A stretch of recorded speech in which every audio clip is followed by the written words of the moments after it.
Welcome to Vani stories. ఇవాల్టి కథ రాధాకృష్ణ. కథలోకి వెళ్ళే ముందు వాణి స్టోరీస్ ఛానల్ని సబ్స్క్రైబ్ చేసుకొని నన్ను సపోర్ట్ చేస్తారని ఆశిస్తున్నాను. అమ్మా అమ్మా అని ఎప్పటికంటే కాస్త గట్టిగానే పిలిచింది సుమతిని తన కూతురు సారిక. ఏంటి అని అడిగింది సుమతి. ఏం లేదమ్మా, కాలేజ్ మ్యాగజైన్ కోసం ఒక కొత్త డిఫరెంట్ అయిన ప్రేమ కథ కావాలమ్మా అని అడిగింది. సరే ఉండు, వంట పూర్తయ్యాక వచ్చి చెప్తా అని చెప్పి తన పనిలో మునిగిపోయింది సుమతి. ఆలోపు ఫోన్ చూద్దామని ఫోన్ తీసుకొని సారిక తన కాంటాక్ట్స్ చూస్తుంటే తనకు గుర్తుకు వచ్చిన పేరు రాధమ్మ మరియు కృష్ణయ్య. ఒకసారి ఫోన్ చేసి వాళ్ళ ప్రేమ కథని అడుగుదామని కాల్ చేసేలోపు సుమతి రానే వచ్చింది. సరే చెప్తాను విను, నీకు నచ్చిన విధంగా మార్చి రాసుకో అని చెప్పింది సుమతి. సరేలే, నచ్చకపోతే రాధమ్మను అడుగుదాం అని అనుకుంది సారిక మనసులో. సిరిపురం అనే ఊరిలో రాఘవయ్యది పెద్ద కుటుంబం. ఆ కుటుంబ పెద్ద రాఘవయ్య గారే. ఆయనకి 3 తమ్ముళ్ళు, కానీ అక్కా చెల్లెళ్ళు మేనత్తలు ఎవరూ లేరు. రాఘవయ్య మరియు తన తమ్ముళ్ళందరికీ పెళ్ళిళ్ళు అయ్యాయి. రాఘవయ్య భార్య గర్భవతి. అందరూ అమ్మాయి పుడితే బాగుంటుందనే ఆశతో హాస్పిటల్ బయట ఎదురు చూస్తున్నారు. ఆలోపు ఆపరేషన్ రూమ్ నుంచి ఏడుపు వినిపించింది. అందరూ ఆసక్తిగా డాక్టర్ కోసం ఎదురు చూస్తున్నారు. డాక్టర్ రానే వచ్చారు. వచ్చి నవ్వుతూ, మీరంతా కోరుకున్నట్లుగానే మీకు అమ్మాయి పుట్టింది, సంతోషమే కదా, తల్లి బిడ్డ ఇద్దరూ ఆరోగ్యంగానే ఉన్నారు, కంగ్రాట్స్ అందరికీ, కొంచెం సేపు అయ్యాక పిలుస్తారు, వెళ్ళి చూడండి అని చెప్పి వెళ్ళిపోయారు డాక్టర్. సంతోషం పట్టలేకపోయారు అందరూ. ఎప్పుడెప్పుడు చూద్దామా అని ఎదురు చూస్తూ ఉండగానే నర్సు వచ్చి రూమ్ షిఫ్ట్ చేశాం, వెళ్ళి చూడండి అని గది వైపు చూపించింది. అందరూ చాలా సంతోషంగా వెళ్ళి చూశారు. అమ్మాయి పుట్టిన వేళా విశేషం ఏంటో తెలియదు, కానీ బాగా కలిసి వచ్చింది. అందుకే అమ్మాయికి సిరిలక్ష్మి అని పేరు పెట్టారు. చాలా గారాబంగా పెంచారు.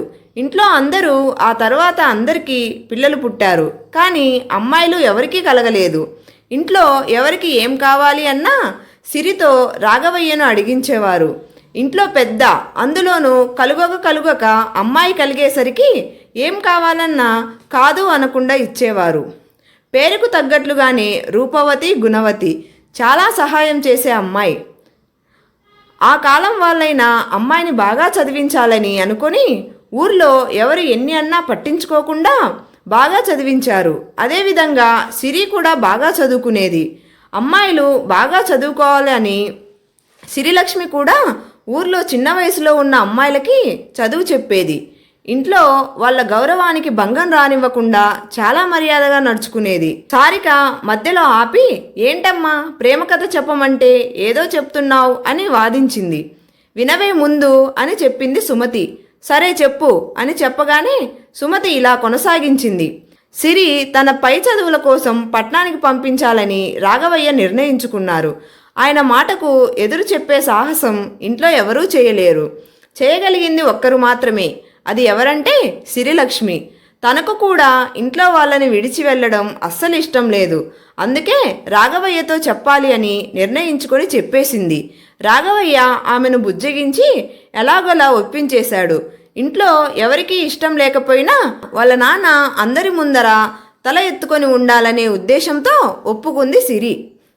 రాఘవయ్య సిరిని తీసుకొని పట్టణానికి వెళ్ళి వాళ్ళ బంధువుల ఇంట్లో ఉంచి కాలేజ్, ఇంటి నుంచి కాలేజ్కి దారి అలా అన్నీ చూపించి జాగ్రత్తలు చెప్పి ఇంటికి వెళ్ళిపోయారు. సిరి కాలేజీకి వెళ్ళిన కొద్ది రోజులకే అందరితో బాగా సన్నిహితంగా ఉంటూ బాగా చదువుకొని కాలేజీలో మంచి పేరు తెచ్చుకుంది. అలా ఆనందంగా చూస్తూ ఉండగానే మొదటి సంవత్సరం పూర్తయి 2వ సంవత్సరంలోకి వచ్చేసింది. చూస్తూ ఉండగానే కాలేజ్ కూడా అయిపోతుంది. ఇంకెప్పుడు ప్రేమ మొదలయ్యేది అని విసుగుగా అన్నది సారిక. నువ్వు పూర్తిగా వినకుండా ఇలా మధ్యలో ఆపితే నేను చెప్పను అనగానే సరే చెప్పు అని సైలెంట్గా ఉంది సారిక. 2వ సంవత్సరం మొదటి రోజున మొదటిసారిగా విష్ణును చూసింది సిరిలక్ష్మి. కాలేజ్ స్టూడెంట్స్ మధ్య ఏదో గొడవ అవుతుంటే విష్ణు అందరితో మాట్లాడి ఒప్పించాలని చూస్తున్నాడు. ఒక లీడర్లా అందరినీ సముదాయిస్తున్నాడు. చాలా అందంగా మంచి కంఠంతో తెలివిగా మాట్లాడుతూ ఒక సందర్భాన్ని బాగా గ్రహించి అందరినీ ఒప్పిస్తూ బాగా ఆలోచిస్తూ కనిపించాడు. విష్ణు మొదటిసారిగా సిరికి చూడగానే నచ్చేశాడు. కానీ ఇప్పుడు మీరు మాట్లాడుతున్నట్లు అప్పట్లో వాళ్ళు మగవాళ్ళను చూసే సాహసం కూడా చెయ్యరు. అలాంటిది ఒకరిని చూసి మాట్లాడడం అంటే గగనమే.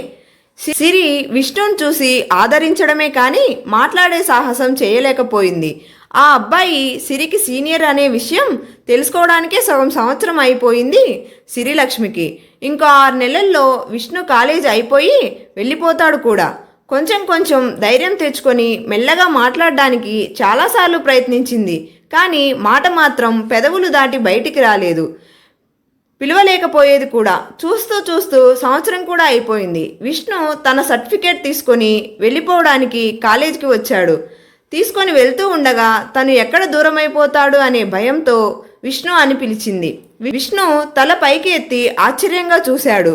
సిరి విష్ణు దగ్గరికి వచ్చి, నువ్వంటే నాకు చాలా ఇష్టం, నువ్వు లేకపోతే నేను ఉండలేను అని కళ్ళ నిండా నీళ్లతో చెప్పేసి పరిగెత్తుకుంటూ వెళ్ళిపోయింది. వెళ్ళిపోయే సమయంలో తన పుస్తకం నుంచి ఒక లెటర్ పడిపోయింది. అది సిరి ఎప్పటికైనా విష్ణుకి ఇవ్వాలి అని తను విష్ణుని చూసిన మొదటి రోజే రాసుకుంది. కానీ ఇచ్చే ధైర్యం చేయలేకపోయింది. అందులో తాను అన్ని వివరంగా రాసింది. విష్ణుకి సిరి తనని ఎంతగా ప్రేమించిందో అని అర్థమైంది. అందులో చివరన, నీకు నేను అంటే ఇష్టం లేకుంటే దయచేసి నాకు ఆ విషయం తెలియనివ్వకండి, ఎందుకంటే అది తెలుసుకొని నేను తట్టుకోలేను, భరించలేను అని రాసి ఉంది. ఆ ఉత్తరం విష్ణుకి అందిందని సిరికి తెలియదు. తన మనసులో మాట చెప్పేశాను, కానీ విష్ణు తన మనసులో ఏమనుకుంటున్నది తెలీదు సిరికి. చాలా రోజులు విష్ణు వస్తాడేమో అని ఎదురు చూసింది. కానీ ఆ రోజు తర్వాత సిరికి విష్ణు ఎప్పుడూ కనిపించలేదు. అదే బాధతో చివరి సంవత్సరం కూడా పూర్తి చేసుకొని ఇంటికి తిరిగి వచ్చేసింది. సిరి పరాకుగా ఉండడం అందరూ గమనించారు. ఎంత అడిగినా ఏం చెప్పకుండా మాట దాటేసేది. సిరికి మంచి సంబంధాలు చాలా వస్తున్నాయి. కానీ సిరి అలా ఉండేసరికి ఎవరూ ఆ టాపిక్ ఎత్తడం లేదు. అలా కొన్ని రోజులు గడిచాక ఇంట్లో వాళ్ళ ఆప్యాయతల వల్ల మామూలుగా అయిపోయింది. మెల్లిగా మొత్తం మర్చిపోసాగింది. ఒకరోజు సిరికి ఉద్యోగం వచ్చినట్లు ఉత్తరం వచ్చింది. ఇంట్లో వాళ్ళు, ఉద్యోగం చేయడం నీకు ఇష్టం లేకపోతే పర్వాలేదు, చెయ్యకు అని చెప్పారు. ఆ లోపు ఒక మంచి సంబంధం వచ్చింది సిరికి. ఆ అబ్బాయి కూడా ఉద్యోగమే చేస్తున్నాడు. మంచి కుటుంబం, సిరిని బాగా చూసుకుంటాడు అనే నమ్మకం ఉంది. రాఘవయ్య ఆ సంబంధం గురించి సిరికి చెప్పాడు. ఆలోచించుకొని చెప్పమన్నాడు. ఇద్దరూ కలిసి ఉద్యోగం చేసుకోవచ్చు, నీ జీవితం బాగుంటుంది అని చెప్పేసి వెళ్ళిపోయాడు రాఘవయ్య. సిరికి విష్ణు గుర్తుకు వచ్చాడు. తన కోసం ఇంకెన్ని రోజులు ఆగినా ఫలితం ఏం ఉండదు. ఇన్నాళ్ళు రానివాడు ఇప్పుడు ఇక రాడు కదా అని అనుకుంది. తనని గుర్తుపెట్టుకొని ఇలా బాధపడితే ఇంట్లో వాళ్ళు ప్రశాంతంగా ఉండలేరు అని అనుకొని సరే అని తన నిర్ణయాన్ని చెప్పింది. ఇంకా చకచక పెళ్లి ఏర్పాట్లు జరిగిపోయాయి. కళ్ళ నిండా నీళ్లతో పెళ్లిపీటల మీద కూర్చొని పెళ్లి చేసుకుంది సిరిలక్ష్మి. ఏంటమ్మా ప్రేమ కథ అన్నావు? నువ్వు ప్రేమ విఫలమైన కథ చెప్పావు. నాకు అస్సలు నచ్చలేదు పో. అయినా సిరి అంటే ఇంట్లో అందరికీ ప్రేమ కదా. తన ప్రేమ విషయం చెప్పి ఉంటే వాళ్ళే వెళ్ళి ఆ అబ్బాయి ఇంట్లో మాట్లాడేవాళ్ళు కదా. అయినా సిరి ఎందుకు అలా చేసింది? ఆ అబ్బాయి తిరిగి రాలేదు అంటే ఇష్టం ఉండదులే అనుకొని ఇలా చేసిందా? ఏది ఏమైనా కానీ ఎవరినో చేసుకోవడం నాకు అస్సలు నచ్చలేదమ్మా అని సారిక చిరాకుగా సుమతితో అన్నది. దానికి సుమతి నవ్వేసి, పిచ్చిదానా, అలాంటి కథ నేనెందుకు చెప్తానే, గెస్ చెయ్యి అని అన్నది సుమతి. అవునా, ప్లీజ్ నువ్వు చెప్పకు అని సారిక సుమతి వైపు చూసింది. సుమతి నవ్వుతూ, అవును, నువ్వు అనుకున్నదే జరిగింది అని చెప్పింది. వాట్ అంటే సిరి విష్ణు ఇద్దరూ పెళ్లి చేసుకున్నారా? హౌ, ఎలా? విష్ణు తర్వాత సిరిని చూడడానికి రాలేదన్నావు కదా, మరి పెళ్ళి అవ్వడం ఏంటి చెప్పు అని ఆశ్చర్యంతో ప్రశ్నల వర్షం కురిపించింది సారిక. అందుకే చెప్పాను నీకు మొత్తం విను అని చెప్పసాగింది సుమతి. సరే సరే, సారీ, చెప్పు, వింటాను అని చెప్పింది సారిక. అసలు ఏమైందంటే సిరి వచ్చిన మొదటి రోజే విష్ణు తనని చూసి ఇష్టపడ్డాడు. క్రమంగా అలా దూరం నుంచి చూస్తూ ఆమె మంచితనం, నడవడిక, మాట్లాడే విధానం ఇలా అన్నీ నచ్చడం. చాలాసార్లు మాట్లాడాలని ప్రయత్నించినా ధైర్యం సరిపోలేదు. అలా చూస్తూ చూస్తూ తన చదువు కూడా పూర్తయిపోయింది. కాలేజ్ చివరి రోజు విష్ణు ఆఫీస్ రూమ్ ముందు సిరిని చూడడానికి చాలాసేపు ఎదురు చూసి తాను రాకపోయేసరికి రూమ్లోకి వెళ్ళి సర్టిఫికేట్ మరియు సిరి వివరాలు తెలుసుకున్నారు. సిరికి తన ప్రేమ విషయం చెప్పి పెళ్లి చేసుకుంటాను, మీ ఇంట్లో వాళ్ళతో మాట్లాడి నేను ఒప్పిస్తాను, కానీ పెళ్ళి నీ చదువు పూర్తి అయ్యాకనే చేసుకుందాం, ఇది అంతా నీకు ఇష్టం ఉంటేనే అని చెప్పాలి అని నిర్ణయించుకున్నాడు. అప్పటికే 2 సంవత్సరాలు ఇవే మాటలు చెప్పాలని ఎన్నోసార్లు నెమరు వేసుకుంటూ ఉండేవాడు. అలా ఆ వివరాలు తీసుకొని ఇలా చెప్పాలి అనుకుంటూ బయటికి రాగానే తన ముందు సిరి ఉంది. కాస్త గాబరాగా, అయినా పర్వాలేదు ఎలా అయినా చెప్పాలి అని సిరి అని పిలవగానే సిరి తాను చెప్పాలనుకున్నది భయంగా బాధతో చెప్పేసి వెనక్కి చూడకుండా పిలుస్తున్నా వినిపించుకోకుండా వెళ్ళిపోయింది. విష్ణు ఆనందం పట్టలేకపోయాడు. వెంటనే ఇంటికి వెళ్ళి అందరికీ చెప్పేసి సిరి వాళ్ళ ఇంటికి వెళ్ళి నేను మాట్లాడి ఒప్పించి వస్తాను, ఆ తర్వాత మీరు మాట్లాడుకొని ఒక నిర్ణయానికి రండి, ఎలాగో నా ట్రైనింగ్ సిరి చదువు పూర్తయ్యేసరికి 1 సంవత్సరం అవుతుంది అని ఇంట్లో వాళ్ళకి చెప్పేసి సిరి వాళ్ళ ఊరు బయలుదేరాడు.